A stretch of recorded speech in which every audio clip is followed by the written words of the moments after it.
Well,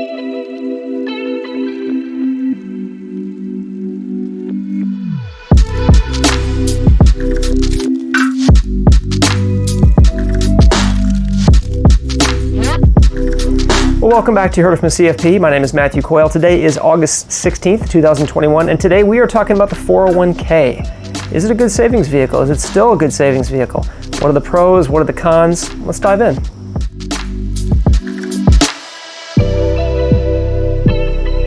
Well, if you are like many Americans, you have, or have at least thought about opening a 401k plan. There are about 600,000 plans in the United States today with about 60 million current participants. And we do a lot of plans at ACG, and if you're thinking about opening a plan, they are fairly common and fairly easy to do. Hopefully your employer offers one. But today we're going to talk about the pros and the cons of opening a 401k plan. 401k plans have been around since roughly the late 70s, roughly 1978, and they've become quite popular. They've actually become the most popular retirement vehicle in America offered by companies. And the pros and cons are very commonly misunderstood, so we'll examine a few right now.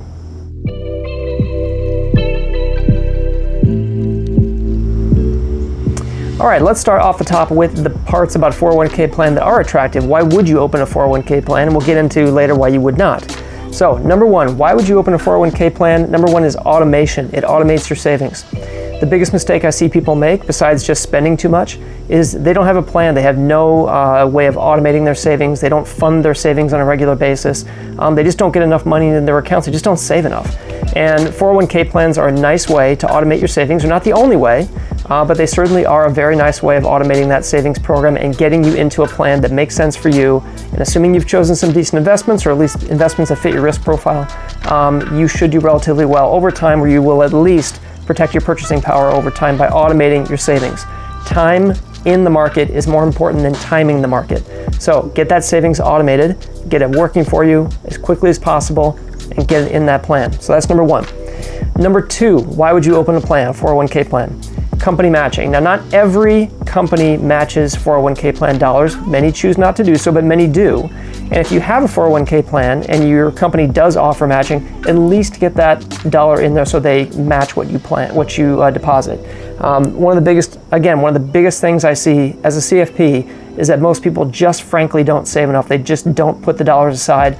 And if your company's offering to do something for you on the side, maybe they match the first 2% or 3% or up maybe 5 or 6%. Many companies will do that. If they do that, take advantage of it, because that is one of the biggest things I see people miss on 401k plan dollars, is they just don't get that free money on the other end. So that's number two, company matching. And number three, and this is the big one, tax advantage growth. Every dollar that goes into a 401k plan is funded with pre-tax dollars, so you do get to deduct those. Now, you will pay taxes on the back end, and I'll get to that in a second. But in your actual account growth itself, the growth of the principal balance and the earnings on that, if they're assuming they're reinvested, will grow tax-free until you start to until you start to withdraw from them in retirement. So it's a very nice advantage to have. Not every brokerage account or savings account offers tax-deferred growth. IRAs do, 401ks do, but 401k is the only account really that you'll have a matching contribution that automates your savings on a regular basis with tax-deferred growth, tax-advantage deposits, and tax growth for the remainder of your time in that plan. So I would say those three things: automates the savings, company matching, and tax advantage growth are the three biggest reasons why you would have a 401k plan. But let's talk about the reasons why you may choose to do something else.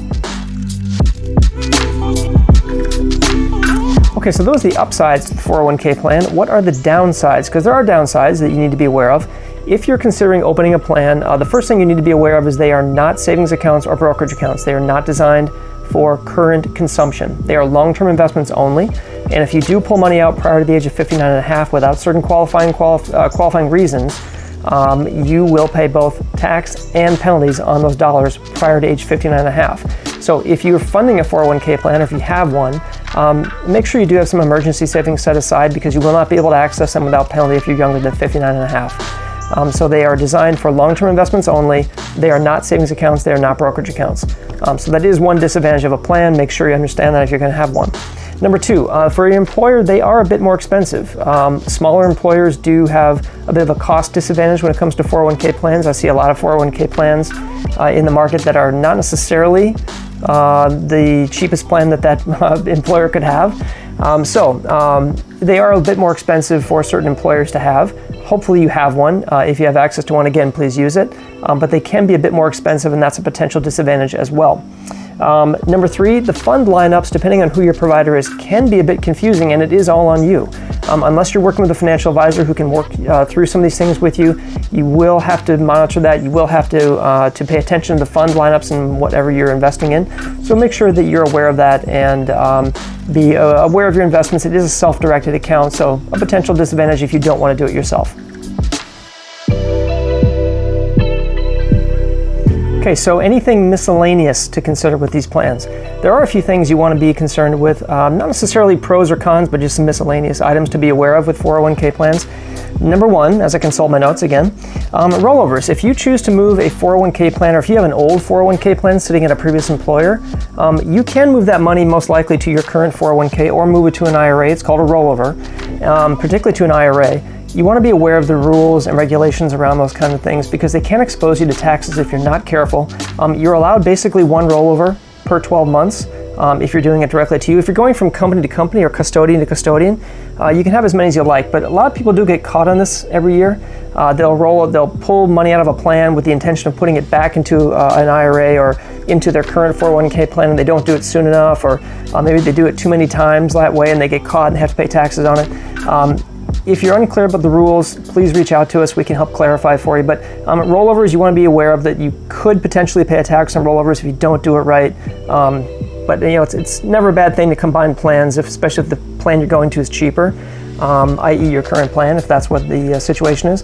But you want to be aware of the rules on rollovers, and moving money around can be a bit tricky if you're not doing it correctly. So, and it can definitely expose you. So be aware of that. That's a miscellaneous item. RMDs is the second thing I would mention. RMDs stand for Required Minimum Distributions, and basically that means when you hit a certain age, and in this country it's 72, you have to start taking money out of a 401k plan or an IRA for that matter. You will have required minimum distributions that you have to pay tax on, and if you're working with an advisor, they should be able to factor that into their planning as well. But you will have RMDs on your 401k dollars eventually. The money can't sit there forever. They don't often transfer as well as other assets do. If you were to pass away, your 401k will have a beneficiary to it. That beneficiary will have to take distributions from it when they get the account, which will cause them some taxation. So they don't transfer quite as well as some other assets do. But however, they are a great way to save. They do have some considerations around them. They can be great savings vehicles where you can get some free dollars from your employer. You can have lower class institutional fund prices as well through 401k plans, which is nice. So if you have questions on these, please feel free to reach out. Like I said, we do a lot of 401k plans at ACG, and we have a team of 401k specialists who actually do this every day, including myself. So thank you for watching. We will be back in a couple weeks. I'm taking the week off here to do some vacationing with the family.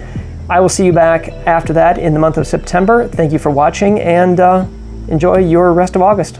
Thanks.